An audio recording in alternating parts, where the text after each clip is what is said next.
Attorney handles cases of sexual abuse in the ultra-Orthodox Hasidic community. The DA has a special program to deal with cases because of religious considerations. But our exclusive look at the program raises questions about whose needs are really being served.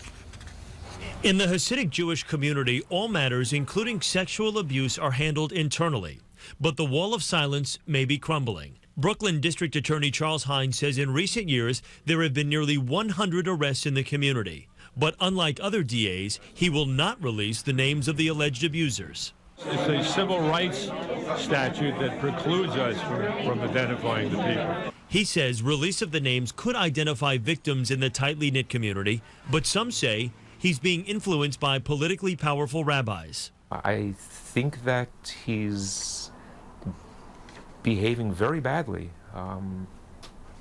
in the name of keeping his job. But Hines says he formed a special program in his office called ultra-Orthodox, Hebrew for Voice of Justice, to deal only with Orthodox Jewish cases. Its cornerstone, a hotline answered by social workers. When they call, they will find very, very quickly a very sensitive ear. But when we called the hotline over several days, different times of the day, 25 times in all, a DA staffer answered only twice. Otherwise, we heard this recording. We welcome you to leave a message, but also understand if you might not feel comfortable doing so, and encourage you to call back. I'm pretty shocked. New York State Assembly member Dov Hikind says it could mean victims are not getting help.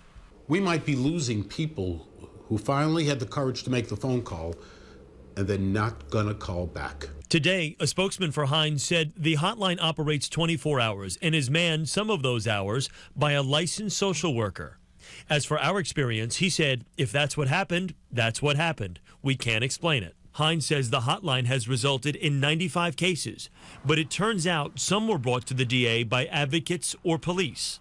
It has nothing with ultra-Orthodox. Mordecai Younger's son was allegedly molested. The DA says he was helped by ultra-Orthodox. He says not true. We were looking alone for a therapist, for a psychologist, for a psychiatrist, everything on our own. No help from the DA. In response, the spokesman said, it's really our decision what is part of ultra-Orthodox. But advocates say maybe it's time to pull the plug. What would be best here is if the DA just treated Orthodox sexual abuse cases same way he treats every other sexual abuse case. No special treatment. Special treatment does not seem to be working.